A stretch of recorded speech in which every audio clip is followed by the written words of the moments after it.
Take one. And going live in three, two, one, action. What's good people? What's population? It's your boy, Billion Dollar Blanco, aka the biggest. And we back, man. It's been a while. We've been gone. My co-hosts have been gone. I'm back. I'm by myself. My co-hosts will be back around. Don't worry. You'll be seeing them again soon.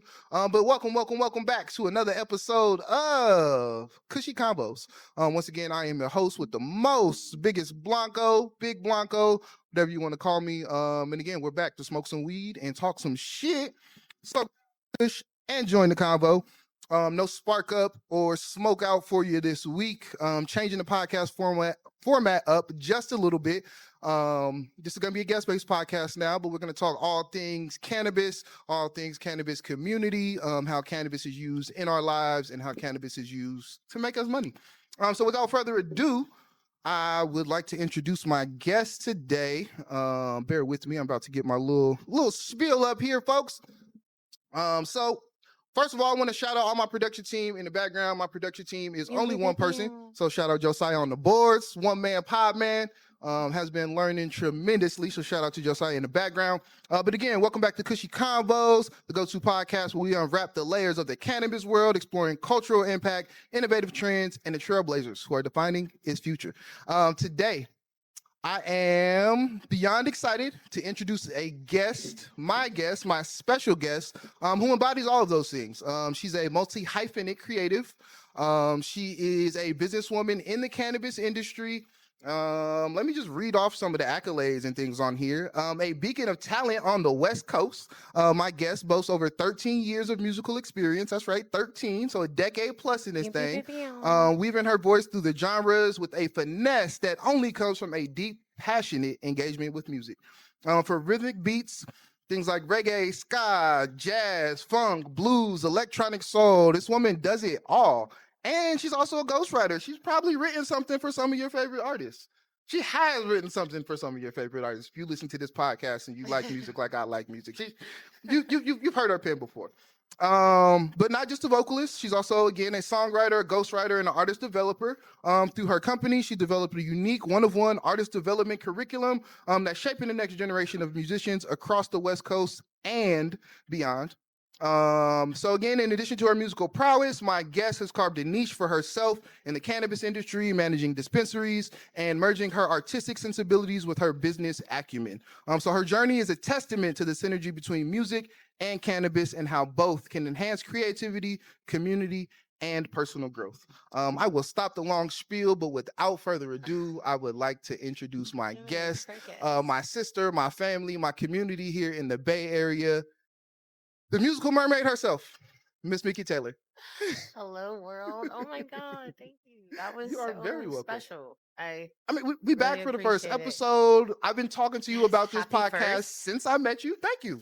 I appreciate it. But since we met, I Congratulations. told you about my podcast and just how, how I wanted you to be a part of it. We've talked Yeah. podcasting for a while now, so I'm happy to have you here. Thank you so much for Thank coming you out. for having me. Thank you for that beautiful introduction. I really do You are very appreciate it. welcome. You are very Yeah, welcome. that was awesome. How you Um, feeling?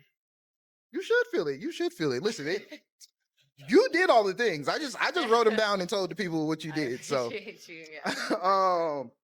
but after that wonderful introduction, I do want to give you a chance to kind of tell the people. Your close-up camera is over here. Tell the people who you are, what you do, just a little bit about yourself. Give them a brief Mickey Taelor introduction. Yeah. Sure. Hi. I am Mickey Taelor. I've been doing music about 17 years. I've been working in cannabis about 13 years. Um, for the music side of things, I am a performer. I'm my own personal artist, but then I also work with Artist 101 in the studio. I'm a ghostwriter, so yes, I have my pin is in places and I'm proud of that too. I like kind of saying behind scenes. And then in cannabis, I work in like dispensary optimization. So, and usually we'll meet an owner or partners, a group of partners who, they have a standing retail space and they're looking to kind of optimize business, create more profit, revamp some things in their company culture. And so they hire you, girl. And yeah, that's pretty much that's me. Okay. Okay. I'm a family member. Since this is Kushy Konvos, cannabis-based podcast, obviously we're clearly here smoking today. I do want to shout out our venue sponsor as well. Shout out to the good folks at Clubhouse for allowing us to use this space, the premier event space in West San Jose. So if you are looking for somewhere to host your podcast, throw an event, have a birthday party, a networking event, if you want to do a seminar, you see this big screen here, you could give a class on investment, finance, even cannabis. I mean, clearly we're here smoking. So yeah, check out clubhouse.ca for more information. Shout out to our people here. But again, since this is a cannabis-based podcast, people can clearly see us here smoking. I tell the people, what you smoking on today? I- mm, mm, Well, I am new to the Bay. I've been Okay. here about a year and a half, and I've done some quality control, and I have found a farm that I love, Maven Genetics. They're a super great, awesome small batch craft cannabis company. And I'm smoking on their brand or their strain called French Laundry. And then I'm also like an infused girl, so I sprinkle a little rosin on top, roll it up together. So that is Okay. what I'm Okay. smoking I on. always like asking people what they smoke because as you know, obviously you work in dispensaries. Not everyone Partake. buys or purchases their Totally. their medicine from dispensaries. No, 100%. So just some people get theirs from what do we call them, street pharmacists. Be careful. Be careful. Be careful. But I hear you. But Yeah. yeah, just wanted to ask. Everybody has a different taste. Some people don't Mhm. know what they're smoking. Like No. I'm just smoking. Yeah. I mean, yeah, I've been in the game for a while, and you can go through so many different type of customers, so many different type of strains, so many different type of people who think they're experts in a lot of different things. And then being an expert, you ask the right questions and you easily find out quickly that they are not. And then you just kind of like maneuver around it. So Yeah. yeah, I take pride in what I do from both the music side and the cannabis side. I pursued both at the same time. I saw I saw a lane, and yeah, I just kind of stuck with it. Okay. Well, let's jump straight into the questions then, and All right. dig into your life and your Okay, let's journey. go, Blanco. Trust me, this isn't gonna be this is gonna be one of those sessions. Like Okay. that's off camera outside when Yeah. yeah. I This is hear you. I hear we you. gonna educate the people. Okay. We're gonna learn the Go. folks something. So again, as you talked about, both music and your work in the cannabis industry, tell us kind of where that all started, how you got into it. Obviously, you do a lot now, 13 years and 17 years respectively in both things. So talk about the journey. Like how did you get started? How did you find the love for these things? Yeah, for sure. For music, I think my love came from my pops. My pops was a big music head, reggae head. We had vinyls, we had record players in my house growing up my whole life. So, and then stereos. Every car had to have a stereo system, and so he could bump his tunes. So I think that's kind of where it started. It was like, oh, there's sound, there's things that I'm like uniquely attracted to, and then I would try to mimic, and um, that's kind of where that initial love for music started. Then I kind of just music was a background. It was a soundtrack for my life, and then I got into college, and it ended up being this weird thing where I went to an open mic randomly and just kind of like had some courage one day, and there was a live band, and maybe that's what it was. It was like reggae and a live band, and I'm a little bit of like a extrovert, so I'm here for the energy.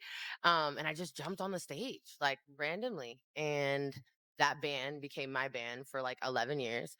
And I mean, we did weddings. I learned so much about musical theory. It was a group of like 7 different men from all over the world, essentially, too, because they're foreign, out of the state, out of the country, and they just kind of like brought me in, and I had no idea what I was doing with my voice. I had no idea how to put lyrics to melody and make it make sense and make it make sense to a degree that other people could feel it. So then that became the mission.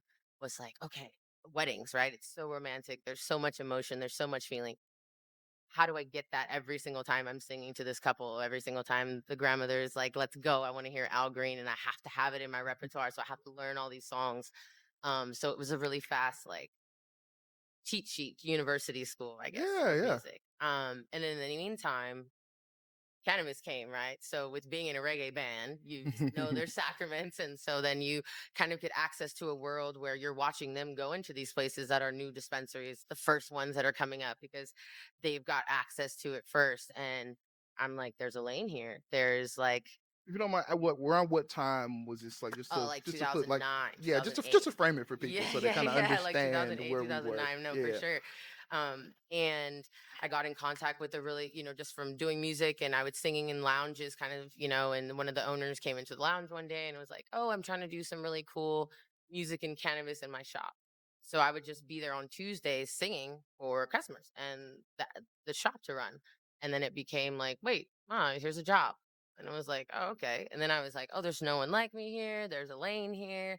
This is all new. Everyone is like writing their own rules. Cannabis was changing between the legalities and legislation and like what was happening in the streets of Los Angeles and Long Beach at the time, for me at least. Um, I just kind of pushed through it, and I stuck with the company for 8 years. I learned a lot about business. I learned a lot about how to run someone else's business. I realized I like that part because you could develop the people that are in that business, and that just worked so much better for me. So that's me. Okay. All right. No, that's dope. That's dope. I guess what were some of the, because obviously your story sounds like things just kind of works, and obviously we know in life things don't always just aren't always perfect. So like, True. Yeah. were some of like the challenges in like even getting into all of this? Like obviously like doing weddings, like you stumbled upon this group and started singing with them, and you talked about like not knowing Yeah. your No. voice and certain things at the beginning. So like what, how was that process, and like what did you do to like overcome a lot of those things or get Yeah. better at those things? Like what did Yeah. it I take? think, no. Yeah. Great question. I think for me, the beauty of music was that I didn't know. So I just felt like I could do it, and there was no real rule book for me yet. I could just make the mistakes. I was okay with making the mistakes because I knew I had no previous background. I had no previous history. It was just like, okay, you have training wheels. You have to learn something. You're going to mess up. You're going to make mistakes. And I had this group of 7 men that were openly allowing me to do it in a safe space. So that I was blessed. That I think that was just like divine intervention, the right chemistry. I was supposed to find music for it to become a therapy for me to get me through my 20s and like all of that time. Cannabis was something I pushed. And some of the challenges were like, you get to work one day and the store is gone because it just got raided the night before. So where do you do now? You're used to a lifestyle and a standard that came with mouth to hand while you're in school trying to go to undergrad and figure out where your place is in life. And I was just resilient in both realms, Yeah. and it doors close and then doors open. You stuck to it. Yeah. Yeah. I like that. I like that. I never said that out loud. That's No, that's good big. though. I mean, being from SoCal, Yeah. obviously, Nipsey is a huge figure. But like he has a quote from an interview that he did, and I think he said something like, the difference between me and everybody else that is trying to get to where I'm getting to is I didn't quit. Word. So, like Like, resilience, yeah. like you said, like Resilient. doors Yeah, for closed, but sure. you were ready and there and prepared and And I eager cried. and Okay. I ate the ice cream. I'm on the couch. I'm stressed out. I'm getting dogs and animals to hug on and love me back. You know what I mean? It's not at all easy, but I moved away from family and had to relocate and transition multiple times. I don't- I don't know. I love it. I just yeah, love it. I love both of them yeah, respectfully the same. So I'm going to find music. I'm going to find opportunities, or I'm going to go on Instagram and ask for opportunities. And then with cannabis, it's like, same way. I've earned it. I did my time. I've done my time. I'm still learning, yeah. and I'm just keep going. So was the group your first introduction to cannabis, or were you familiar or had a relationship before? Like where did the love come from? Like um, I was 14 in okay, in high school. Sorry. And a really good friend of mine on the dance team, I was her tutor. I was like trying to make extra bread. In my brain, I had to save up for this car that was going to happen 2 years from now. But this is where my brain was, right? And her pops was a Rasta. So every time I would come over to tutor her, he would like talk to me and have these lectures and stuff. I didn't know at the time, like, he was like super stoned and like trying to give me his life lessons. But he would also like give me books. And like one of them was a book about like the sacrament of marijuana. So then I was just like, oh my God, this is like not supposed to be in my house. And like, my father's gonna kill me. And like I just got paid with this book. And so I'm reading it.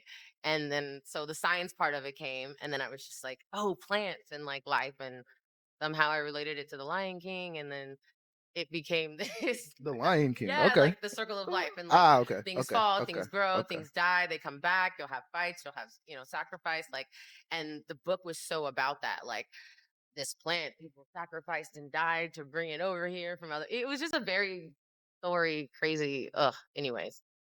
Me at 14, I was just into it. And then it turned into, she became my best friend. So then I was over there for sleepovers. And then now I'm realizing he's outside in the backyard smoking. And then one day he was just like, well, you're on the honor roll. So live, see where your mind goes. And then that was my first time I ever smoked in my life. And I was like, am I stoned? I don't know. I think I was just overthinking. So who knows what the real feeling was. But he would give it to me, and I was like, I can't do anything with this. So I would have it in my backpack. And I went to high school in an area where, like, you could make money off of anything at that particular time. So I was just selling the shit that I got. And it was like, okay, stacking for this car. This is the thing. Do I need to do you some more? Oh, you got to be minus. Oh, we could do better. Like, how do I get over to this house? And he would just continue. It's like he became my plug, I guess, in the weirdest of ways. Wow. So, yeah.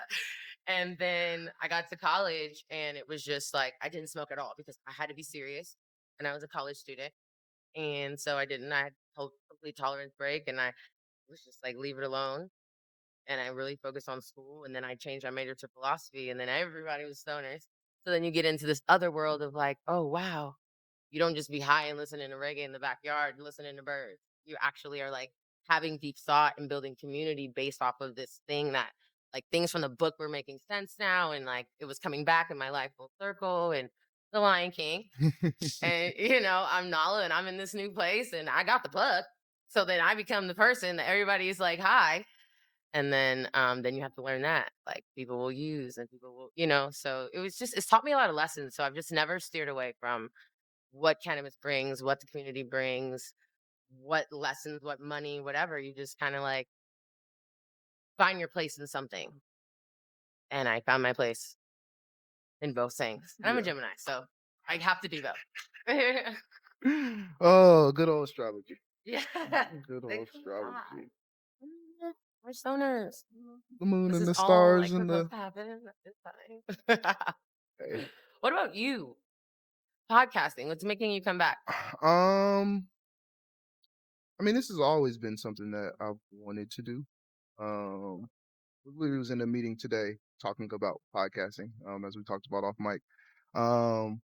Yeah, I mean, I fell in love with podcasting when I was doing janitorial work with my family's janitorial company. Like late nights, early mornings, Yeah. cleaning office buildings, movie theaters, Nice. Yeah. NFL stadiums, Just all random just places to be random able to get things. access. And you're like 4, 5, 6 hours at these places sometimes. And so podcasting became something that like I fell in love with through same thing you said, like therapy. Like I'm spending all these hours here and I'm not doing. Like, first, it was listening to music. Like, okay, but songs what? are only but so long. So now I have to listen to 50, 60 songs over the course of the hours. I'm like, that's a lot of music, a lot of messages being, like as a songwriter, like you said, it's the emotion. It's the like, that's a lot of different emotions that I'm getting because I don't want to listen to one type of music the entire time. Yeah. So it's, a little bit of rap, a little bit of R&B, and then so podcasting became something that you can listen to an hour-long podcast. Yeah. And it's not just random messages; it's a very intentional hour-long conversation Okay, so like intended the to. categorizing part of it. I respect that. Yeah. So yeah, then I just found the framework. different lanes. You got your entertainment-based podcast, you got your informational-based podcast, you got your mix of both, the sports, and so in the world we live in today, the podcasting app was always just a purple app on your iPhone at one point. Very true. It's always been there. Yeah. And then once people actually started using it, now it's a viable market. I mean, in the similar kind of way as cannabis, in my opinion. Like, it starts out as this thing, it just grows and it builds, and you find the circle of life. The circle of life. That is going to be the title of this episode coming back. The circle of life. Things evolve. So awesome. but yeah, this podcast initially started during the pandemic. I'm in a Twitter group chat based on another podcast Nice. that will not be named on this The podcast. competition. Shout out to all the podcasters though. Right. I mean, again, I got into and found podcasting through other podcasts. And then once you start watching the video aspect, I like watching people's behind the scenes stuff. So like, Yeah. yeah, go ahead, show your behind the scenes. Like That, I'm gonna look at all the equipment that you have and be like, "Ooh, I should get that, that, and that. Ooh, what's yeah. that? I should look that up." And so, That's interesting. like the setup that I have now is because I've watched other podcasts, and There you go. again, the love grows there. So started this podcast with some friends, and it's kind of grew, and I enjoy doing this. And so this format now is a little bit more my speed, my style. Um, Again, the podcast will continue in other formats, the same way it was, but I'm not a they say today, everybody grabs a mic and Keeps it. wants to talk about whatever on the mic. Like, this isn't a bashing women. Let's talk about relationships and bringing what to the table. Yeah, I'm bringing cannabis Great. to the table. Yeah. Let's. Table. Cannabis and Yes, right. yes. So yeah, that's kind of my why for podcasting. Like, I love it. I love it. I wanna provide something valuable to the people. Totally. Um, and let people know that people smoke and people are successful, which is why people like yourself are here to show people, like, hey. Yeah. Yeah. I mean, to kind of circle to your point, like, or your question earlier, I think that was another piece of it was like, I just wanted to like break the stereotype. What you thought it was going to be like to be in business, and like, oh, she must not do much but just sit and smoke all day. It's like, no, I'm actually dealing with hundreds of thousands, millions of dollars a quarter transactions and P&Ls from people of these people that are expecting me to know information like this. So yeah, it requires a lot of attention and you have to kind of like maybe their music. Like I like being fed information and having to push it around. So Yeah. especially then you get to love it. So yeah, I I mean, get talk. to be myself. Talk more about that. Talk more about like what you do. In your role. Daily on day to Um, day. Like, so you think of like dispensary optimization. It's just basically someone who comes in and kind of plays cleanup, right? You come in, you show me your books, you're looking at what's going on, and I'm looking at what your profit is versus what your loss is, who you are purchasing from, and how much you're actually getting back. What your gross margin is.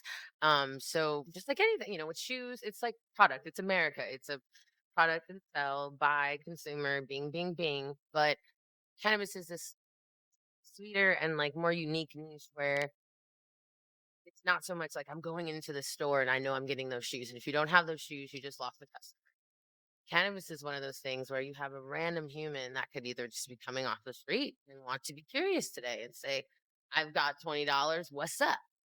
Or you have like attorneys, accountants, people, or, with real ailments that need help and do not understand this, just like a pharmacy. Like you would go and ask a pharmacist, I have this problem, come help me. Um, so I go in and figure out what's the best way to help your business make more money for yourself and help the community. Like you're feeding people something that isn't federally regulated to the highest degree, right? So there is a part of you being an authentic human and not wanting to do them wrong, not trying to, I just want to get everybody high. yeah. Actually being like, I want to help her sleep because I can look at her and tell like she's got a 2-year-old and her husband travels in the military and she's gotten 12 hours out of her day where like, and this is probably this one gummy is about to like help her get to the next day. Yeah. Yeah, I'm like so here for that. That's like what? Why would I not be doing that? Like, I could be a teacher, I could be an accountant, I could be a lawyer. Um, but I really like going in and helping people's business through all the like chaos and streamlining it. And then by that, it's like my stamp, myself, my human soul is on like every little store, every time, in every state, and every little city, and like through the employees when I like show them what better way to be, take their job more seriously, take themselves more seriously, present themselves to the community so that you can be trusted with something that you're giving back. Take a life. um, yeah, talk about how cannabis plays a role in your creativity. Like what like how does that. Like as far as music is concerned, like Yeah. Yeah, yeah, yeah. is it a part of your writing process? Is it not? Is it So contrary to popular belief, it's not actually. When I'm writing, I'm pretty sober minded and like don't necessarily smoke unless like maybe a studio by myself, like a session for my own personal writing, my own personal projects.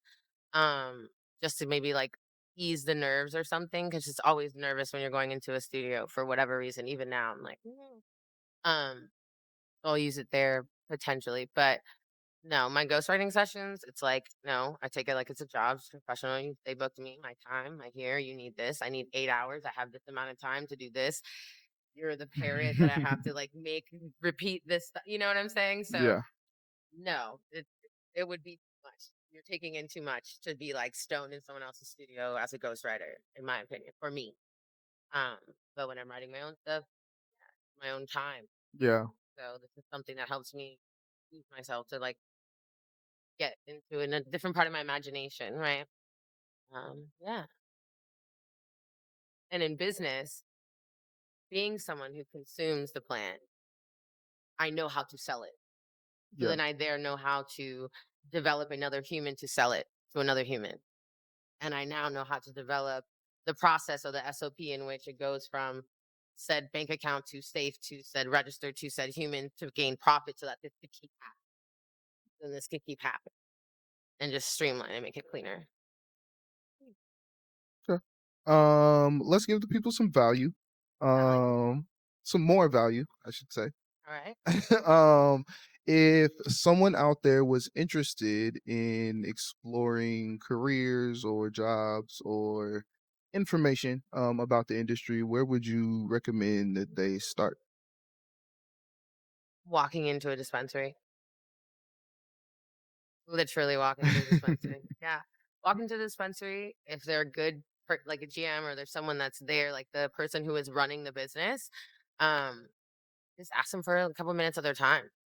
And you'd be really surprised how that conversation goes. There's so many opportunities I've received because I've gone in there, I've liked the experience, and like when you go to a restaurant, can I talk to the chef? Same kind of concept, Yeah. and then boom, like, oh, this is now a card that you can now keep in said pocket and then use said card in whatever moment if it presents itself, right? Monopoly, like like America.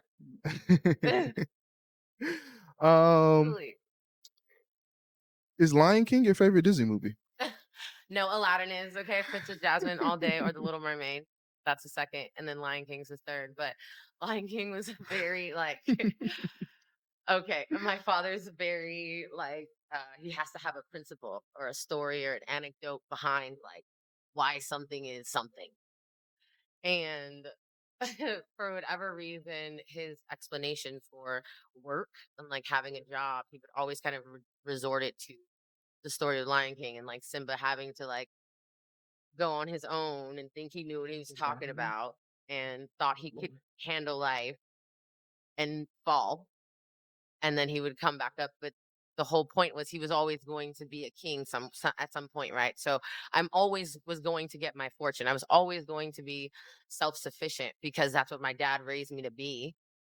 um but the way that you go about it is through mistakes and getting back up in that circle of life. This is a very interesting conversation though, Let me see if the camera turns on. and I'm glad I'm a part of it because it is allowing me to like develop answers to those questions you're asking, right? Like people don't really ask about business, cannabis, creativity, music, like why it intertwines, how it intertwines. I don't have to like speak on it much. So Yeah. it's nice to kind of like be an ambassador to my own journey and be like, actually, yeah, no, I did kind of do that. And like I actually did kind of do that too. And I'm kind of really proud of myself. And like come see you, this is an opportunity for anyone. Like if you're resilient. Yeah. Yeah.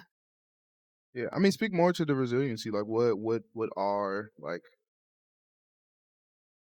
I mean, obviously, it's like most Jobs. industries and jobs that Yeah. you work in. And I think that's kind of the point that you like been getting at as well. Like, it's not that different than No, it's as anything basic as else. Yeah, like yeah. Simba and the Pride Rock running away from it, not wanting to take its advantage of it, not wanting to see your fortune, not wanting to follow certain paths and rules and guidelines, and like wanting to go your own way. And I think I identified with that internally. So I identified to cannabis and it being this industry that was like competing against shoes and competing against perfume and competing against weddings. It was this like underdog plant that grew from the ground. That's people are literally hiring graphic designers and giving them salaries and health insurance and 401ks to do what they love to do, to make a mylar bag, to then me now develops a human to care enough about themselves to present themselves professionally, to then help you have this and take this home, to then try it, go home, and alter your whole reality for a little bit of time for medicinal purpose. That's so powerful. Yeah. That was a moment. That was a TED Talk moment. Wow, pretty cool conversation. Thanks for having me. Yeah, thank you for coming. Thank you for coming. I really appreciate it. Yeah, I just want to talk about like random shit now. Like Random this shit. isn't What are that you super smoking on, my serious. brethren? This is blue cookie. There you go. Brought to you by There we go. somebody's Somebody, somebody. yeah, somebody somewhere. Shout out to you, somebody somewhere. We love that. We Things love come us from some. places. Yeah, they do. The circle of life, bro. Telling you. Oh, ooh, journey. Okay, boom. You're right. Like the traveling journey, because that's really important as well to like my career and Yeah. why I was able to sustain myself. So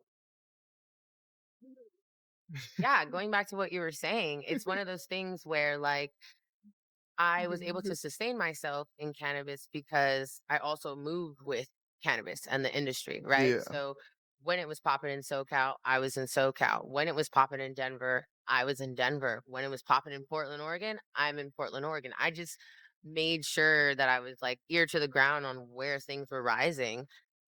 And I just found a way. I paved a way. I just kept putting every store on my resume and tweaking what happened every time because it was a different experience in a different state in a different market. And like, so you come back to the Bay where I'm at now currently, and I have all of these other cities and all of 16 other stores that I've worked with in an arsenal. And that's 16 stores and 10 plus humans at every single store that I've personally had a hand in helping to develop.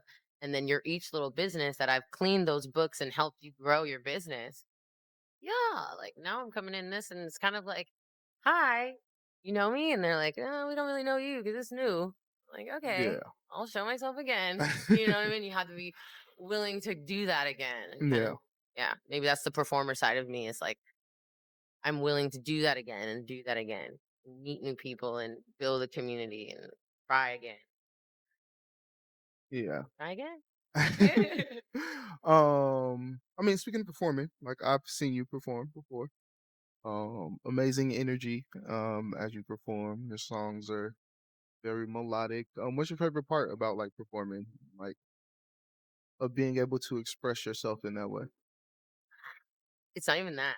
Can I be like honest with Yeah, you? yeah, Honest yeah, with yeah. you. It's literally the fact that there is a stage. It's like a literal platform that like I know I'm now being super vulnerable and you can't cross into my domain. You get what I mean? Like I mean you could, but then like now you gotta do it. This barefoot Rost over here about to drop his guitar. Like you get it. So it's a lot of things Yeah. that work with that. But for the most part, I get to be my vulnerable self, dump my life, my days, my months, however long in between shows that it takes for me to get from one show to the next show. Hmm. Um, I get to dump that on others, hope that it connects with them, hope that it heals them too. Like this song helped me get through. That's why it's a song.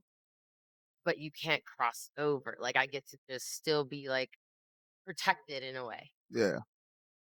So yeah, I love performing and connecting with like the instruments around you, the humans that are controlling the instruments around you. It's a really cool experience. Yeah. One of my biggest things with performers right now, and like Oh, I can't stand it. And I'm sorry if you've ever performed around me and done this, but like I have to stop performing over MP3s. Oh Like yeah, at yeah. I mean, you so like gotta understand. it's so annoying. I don't like it at all.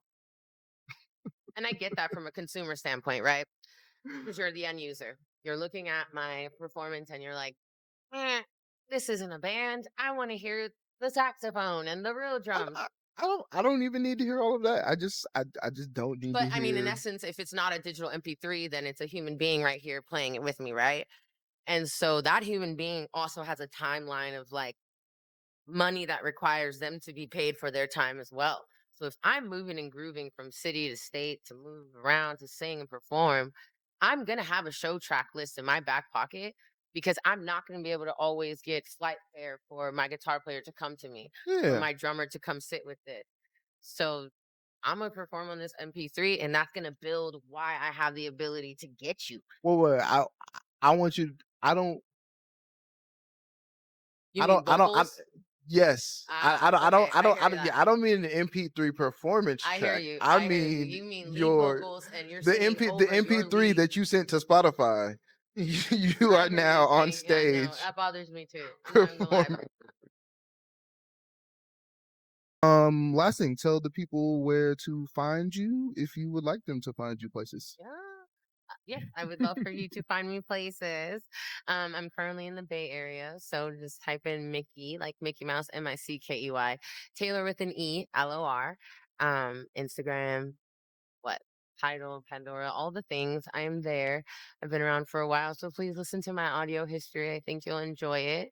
And then if you're ever in like Union City or any little spots in the Bay that y'all remain playing with, um, you'll find me. Take a picture, tag me. We'll find each other. It's community. We'll find each other. We'll find each other. We found each other. We found each other through other humans. So humans, come find me. Mickey. Mickey like the mouse. Taylor Taelor. Yeah, All that's right, it. great. Well, there you have it, guys. This has been episode 1 of the new Kushy Konvos. I have been your host, Big Blanco. This has been my lovely guest, Mickey Taelor. Um, I had a weird saying that I said at the end that I cannot remember now. Keep it G and roll one. There you go. Keep it and rolling. I like that. I got 500. We out.